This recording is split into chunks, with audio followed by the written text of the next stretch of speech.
ప్రజలందరూ బాగుండాలి. Start journey with smile. Be happy. వెంకటగిరిలో నగరవనం ప్రారంభోత్సవం సందర్భంగా నగరవనంలో మొక్కలను నాటారు. నగరవనంలో విద్యార్థులు సాంస్కృతిక కార్యక్రమాలను ఎంతో అద్భుతంగా నిర్వహించారు. ప్రారంభోత్సవానికి వచ్చిన ఎమ్మెల్యే కురుగొండ్ల రామకృష్ణతో పాటు అటవీ శాఖ ఉన్నత అధికారులకు విద్యార్థులు పుష్పగుచ్ఛంలో అందించి ఘన స్వాగతం పలికారు.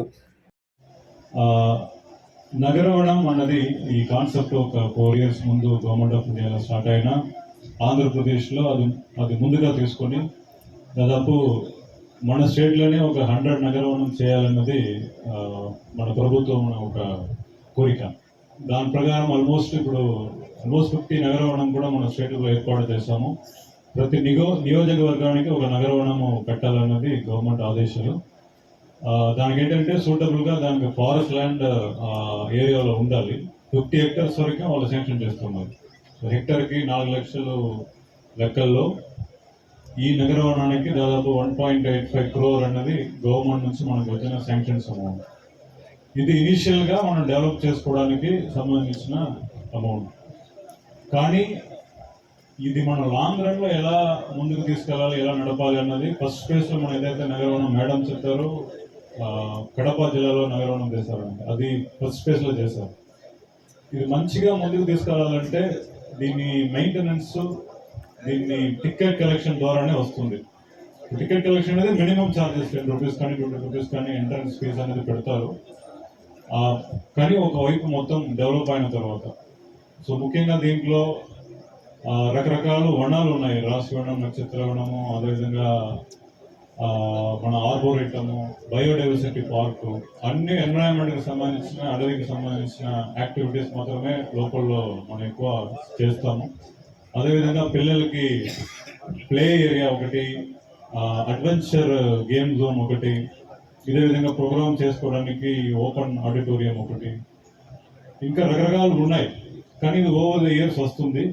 ఆ ఇనిషియల్ ఫండింగే కాకుండా మిగతా ఫండింగ్ అన్ని కూడా మనం సిఎస్ఆర్ ద్వారా కూడా తీసుకోవడానికి మనకు అవకాశం ఉంది.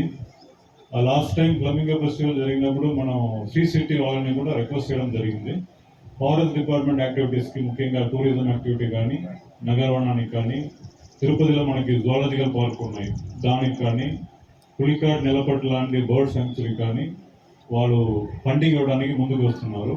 లాస్ట్ వీక్ నిలపట్టికి ఒక 10 లక్షలు సిఎస్ఆర్ కింద బడ్జెట్ కూడా సిసిడి నుంచి మనకు రావడం జరిగింది. అదేవిధంగా మనం మంచిగా చేస్తాము వాళ్ళకి అనిపిస్తే మనకి డబ్బు ఇవ్వడానికి రెడీగా ఉన్నారు, చాలా మంది రెడీగా ఉన్నారు. సో అది మనం రూట్ చేసుకుని ఈ ఏరియాని మంచిగా డెవలప్ చేసుకోవాలి. పిల్లలందరూ ఉన్నారు కాబట్టి ఒక 2 minutes ఆంధ్రప్రదేశ్ ఫారెస్ట్ గురించి మీకు విషయాలు చెప్తాను. ఇప్పుడు దాదాపు మనకి 22.4% మన జాగ్రఫికల్ ఏరియాలో ఫారెస్ట్ ఏరియా మనకి ఆంధ్రాలో ఉన్నాయి. సో ఈ ఫారెస్ట్ ఏరియా అనేది ఫారెస్ట్ డిపార్ట్మెంట్ కంట్రోల్లో ఉన్నాయి. ప్రతి జిల్లాలో కూడా తిరుపతి చూస్తే దాదాపు 30% పైగా మనకి ఫారెస్ట్ ఏరియా ఇక్కడ ఉన్నాయి. అదేవిధంగా మనకి ప్రొటెక్టెడ్ ఏరియా అంటారు, sanctuaries, national parks, tiger reserve, elephant reserves మన ఆంధ్రప్రదేశ్లో ఉన్నాయి. దాదాపు 16 ప్రొటెక్టెడ్ ఏరియా ఉంటే దాంట్లో 3 నేషనల్ పార్క్, 13 శాంక్చురీస్ ఉన్నాయి. సో ఈ ఏరియాలో ఎక్కువ మనకి వైల్డ్ లైఫ్ అనేది ఎక్కువ ఉంటుంది. తిరుపతి జిల్లాలోనే శ్రీ వెంకటేశ్వర నేషనల్ పార్క్ ఉంది, Sri Venkateswara wildlife sanctuary ఉంది. అదేవిధంగా మ్యాన్ అండ్ బయోస్ఫియర్ రిజర్వ్ కాన్సెప్ట్లో ఈ ఎంటైర్ శేషాచలం కొండలు కూడా బయోస్ఫియర్ రిజర్వ్గా డిక్లేర్ చేశారు గవర్నమెంట్ ముందు. ఈ బయోస్ఫియర్ రిజర్వ్గా డిక్లేర్ చేయడం వలన దాని లోపలనే ఈ నేషనల్ పార్క్ శాంక్చురీస్ వస్తాయి. అదేవిధంగా ఏదైతే విలేజెస్ ఈ ఫారెస్ట్ ఏరియా అనుకుని ఉన్నారో వాళ్ళందరూ కూడా దీంట్లో భాగస్వామ్యం అవుతారు ఓవరాల్గా బయోస్ఫియర్ కన్జర్వేషన్లో, డెవలప్మెంట్లో. దానికి కూడా మేము ఇప్పుడు ఒక ప్రణాళిక చేస్తున్నాము. ఈ బయోస్ఫియర్ రిజర్వ్ మేనేజ్మెంట్ ప్లాన్ తయారైనప్పుడు ఈ ప్రాంతం అన్నీ కూడా దాని లోపలే ఉంటాయి. దానికి సపరేట్గా గవర్నమెంట్ ఆఫ్ ఇండియా నుంచి ఫండింగ్ రావడానికి అవకాశం ఉంది. ఇవన్నీ కూడా ఫారెస్ట్ డెవలప్మెంట్కి, ప్లాంటేషన్ డెవలప్మెంట్కి, లైవ్లీహుడ్ యాక్టివిటీస్కి మనం ఖర్చు పెడతాము. ఇండియాలోనే అతిపెద్ద టైగర్ రిజర్వ్ మన రాష్ట్రంలో ఉంది.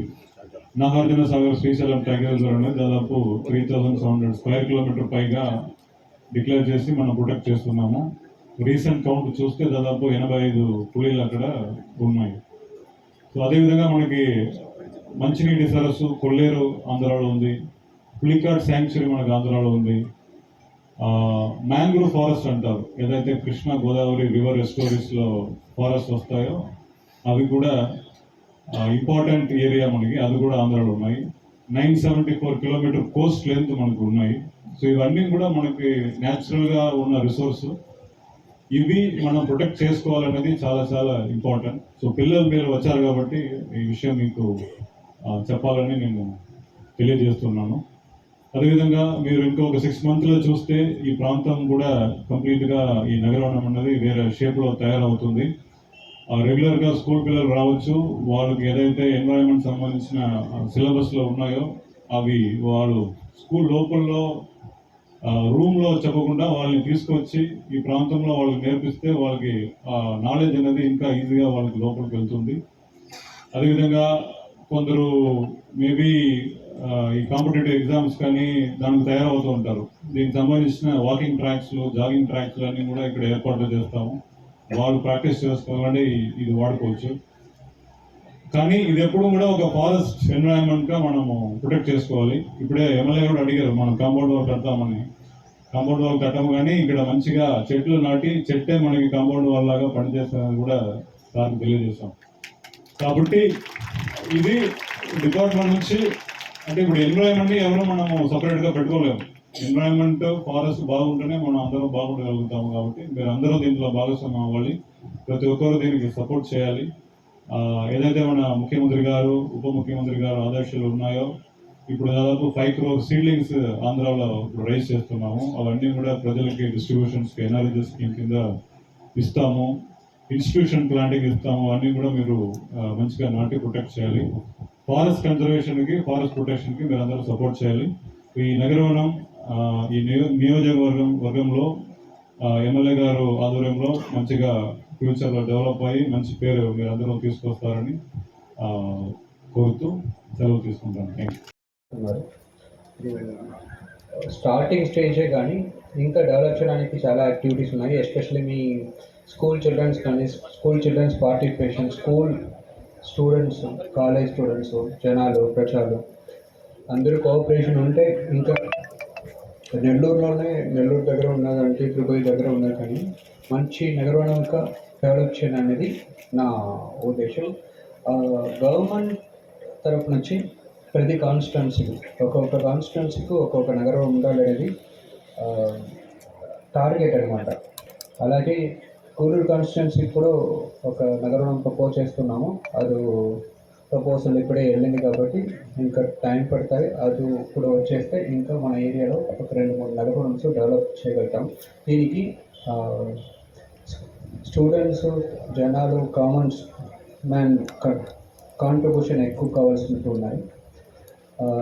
ఏరియా పెద్దది కాబట్టి పార్టిసిపేషన్ మంచిగా ఉంటే, మీకు ఏం కావాలనేది మనకు ఫీడ్బ్యాక్ తీసుకుంటే ఉంటే మనము మంచిగా దీన్ని స్టేజ్ పెట్టడం. ఎందుకోసం మనం స్టేజ్ పెట్టామంటే కంటిన్యూస్గా కల్చరల్ ప్రోగ్రామ్స్, అవేర్నెస్ ప్రోగ్రామ్స్, మీకు కావాల్సిన క్యారియర్ గైడెన్స్ కానీ, అవేర్నెస్ ప్రోగ్రామ్ కానీ, ప్లాంటేషన్ ప్రోగ్రామ్ కానీ, నర్సరీ అవేర్నెస్ కానీ, ఫారెస్ట్ గురించి, వైల్డ్ లైఫ్ గురించి అవేర్నెస్ చేయడానికి కానీ ఒక స్టేజ్ అనేది చాలా అవసరం అనేది నా అందరికోసం ఈ స్టేజ్ పెడుతున్నాము. ఈ స్టేజ్ నుంచి అన్నీ మొదలవుతుంది. ఇక్కడ నుంచి చాలా మంచి నగరంగా ఇది డెవలప్ చేయడానికి ఎమ్మెల్యే గారి దగ్గర నుంచి టికెట్ ఇప్పుడు పెట్టడం లేవు ప్రస్తుతానికి. మంచిగా డెవలప్ చేసి మంచి ఇన్ఫ్రాస్ట్రక్చర్ అన్ని డెవలప్ అయిన తర్వాత టికెట్ పెట్టగలుగుతాము. అది ఎమ్మెల్యే గారి వచ్చి ఫస్ట్ టికెట్ ఇనాగ్రేట్ చేసుకోమని రిక్వెస్ట్ చేస్తున్నాము. ఎమ్మెల్యే గారు చాలా ఇంట్రెస్టెడ్గా ఉన్నారు. ఏమంటే ఇప్పుడు దగ్గరే ఉన్నారు కాబట్టి దగ్గరే ఉండి అన్నీ చూపించుకోవడానికి చాలా కాంట్రిబ్యూట్ చేస్తున్నారు. ఇంట్రెస్ట్గా ఉన్నారు కాబట్టి అందరూ కూడా ఏమంటే ఒక పబ్లిక్ రిప్రజెంటేటివ్గా మంచి కాంట్రిబ్యూషన్ చేస్తున్నారు. అలాగే మీరు కూడా నగరంకు మంచి కాంట్రిబ్యూషన్ చేయమని నేను కోరుకున్నాను. మళ్ళీ మనం మాట్లాడతాము. ఈ స్టేజ్ కాబట్టి ఎక్కువ టైం లేదు, కూడా లంచ్ టైం అయిపోయింది. డ్యాన్స్ చేసిన అమ్మాయిలకు చాలా మంచిగా చేసినారు. చాలా విత్ ఇన్ ద షార్ట్ టైంలో మనం చెప్పి ప్రాక్టీస్ చేసి బాగా ఇక్కడ స్టేజ్ ముందుకు బాగా ఆడినందుకు దీనికి స్పెషల్గా మనము ఒక అప్రిషియేషన్ సర్టిఫికేట్ కూడా ఇస్తాము. మళ్ళీ మాట్లాడతాం.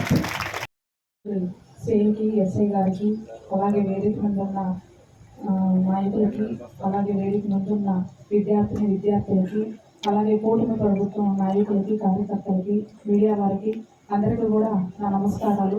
ఈ నగరవనం అనేది మన వెంకటగిరిలో ఎంతో అదృష్టం చేసుకుంటే ఈ నగరవనం అనేది ఏర్పడింది. ఎందుకంటే ఈ వనంలో చాలా మూలిక వనములు చెట్లను అలాగే ప్రజలకి ఎంతో ఆహ్లాదకరంగా పిల్లలకి కానీ అందరికీ కానీ ఉపయోగపడేటట్టు దీన్ని డెవలప్మెంట్ చేయడం జరుగుతుంది. ప్రతి ఒక్కరూ కూడా సార్ చెప్పినట్టు ఇంతకుముందు వీకెండ్లో కానీ హాఫ్ డేస్లో కానీ వీక్ డేస్లో కానీ చాలామంది పిల్లలకు వృద్ధులకు అలాగే విశ్రాంతి తీసుకోవడానికి కాలక్షేపం చేయడానికి అలాగే పిల్లలకి ఎంజాయ్ చేయడానికి పార్కు లాగా కూడా ఇది ఉపయోగపడుతుంది. చుట్టుపక్కల ఇది వరకు నెల్లూరులో చూసాము, అలాగే కడపలో కూడా ఇలా చాలా బాగా డెవలప్మెంట్ చేశారు నగరవనం అనేది. ఇంతకుముందు చెప్పినట్టు సారు టికెట్ అనేది కూడా టోకెన్ లాగా పెట్టున్నారు. నేను సెర్చ్ చేశాను, చాలా బాగా క్లిక్ అవుతుంది. మన రామకృష్ణ గారు అలా మన ఎమ్మెల్యే గారు దీన్ని అభివృద్ధి చేయడంలో కూడా మంచి ఇంట్రెస్ట్ చూపిస్తారు. ఇదే కాదు చాలా కార్యక్రమాలు కూడా అభివృద్ధి చేస్తారు. సార్ ఒకసారి కాదు 2 సార్లు కాదు 3 సార్లు ఎమ్మెల్యేగా అయ్యారు కాబట్టి సార్ ఎంత అనుభవమైన వ్యక్తులు దీన్ని బాగా అభివృద్ధి కూడా చేస్తారు. ఒక నగరవనమే కాదు మన మండలాన్ని కూడా ఎంతో అభివృద్ధి దిశగా తీసుకెళ్తారు. ఎందుకంటే ఇంతకుముందు కూడా మనం చూసాము డెవలప్మెంట్స్ అనేటివి సార్ చాలా బాగా చేశారు గతంలో కూడా, ఇప్పుడు కూడా చేస్తారు. అలాగే ఈ నగరవనం అనేది కూడా ఇంకా బాగా డెవలప్మెంట్ చేస్తారని ఆశిస్తున్నాను. నాకు ఈ అవకాశం ఇచ్చిన మీ అందరికీ కూడా నా యొక్క ధన్యవాదాలు తెలియజేస్తూ ధన్యవాదాలు. Thank you. సో కారణం ఏమంటే అక్కడ చెట్లు ఏమీ లేకపోవడం వల్ల. సో అర్బన్ ఏరియాస్ కూడా గ్రీన్ లంగ్స్లా ఉండాలి అని చెప్పి సెంట్రల్ గవర్నమెంట్ 2021లో నగరవనం అనే ఒక స్కీమ్ని తీసుకొచ్చారు. దాని కింద మొత్తం దేశంలో 400 నగరవనాల్ని 200 నగర వాటికల్ని శాంక్షన్ చేశారు. దాంట్లో మనకి 2023-24 గాను వెంకటగిరి నగరవనం శాంక్షన్ అయింది. సో ఈ 45 హెక్టార్లలో ఈ వెంకటగిరి నగరవనాన్ని 45 హెక్టార్లలో ఈ నగరవనాన్ని నిర్మించడం జరుగుతుంది. ఇప్పటికైతే మనం కొంతవరకు పని పూర్తి చేసి ఈరోజు మన గౌరవనీయులైన ఎమ్మెల్యే గారితో ఈ ప్రారంభోత్సవం చేయించాము. వీటితో పాటు ఫైకస్ గార్డెను, ఆర్బోరేటము, ఇంకా కొన్ని ప్రజలకు ఉపయోగపడే విధంగా మైనర్ ఫారెస్ట్ ప్రొడ్యూస్ వచ్చే విధంగా ఇంకొన్ని ప్లాన్ చేస్తాం సార్. ఇంకా ఈ నగరవనం గైడ్లైన్స్ ఏమైతే ఉన్నాయో వాటికి తదనుగుణంగా ఏమైతే చేయగలుగుతామో వెంకటగిరి ప్రజలకి ఒక మార్నింగ్ కానీ ఈవినింగ్ కానీ వాకింగ్కి వెళ్ళాలన్నా కానీ లేదంటే వీకెండ్స్లో ఒక ప్లేస్కి వెళ్ళి ఒక డే నా ఫ్యామిలీ అంతా ప్రశాంతంగా రిలాక్స్ అవ్వచ్చు అనే విధంగా ఈ నగరవనం డెవలప్ చేయాలని చెప్పి గౌరవనీయులు శ్రీ సిఎఫ్ సెల్వం సార్ గారు ఆల్రెడీ ప్లాన్ చేసి మమ్మల్ని ఆదేశించి ఉన్నారు. అలాగే దానికి తగ్గట్టుగా డిఎఫ్ఓ గారు కూడా మాకు టైం టు టైం గైడ్ చేస్తూ ఈ నగరవనాన్ని ముందుకు తీసుకెళ్తూ ఉన్నారు.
లేట్ అయిందని ఆకలి అవుతుందా? క్లాప్స్ గట్టిగా రావట్లేదు.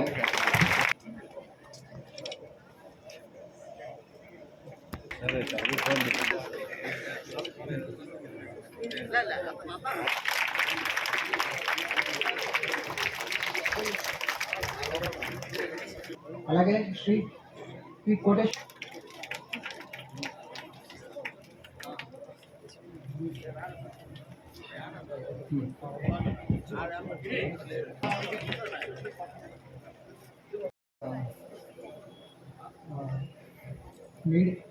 అందరూ మీడియా మిత్రులందరికీ అలాగే మనకి సాధారణంగా ఆహ్వానం తెలియజేస్తున్నాము.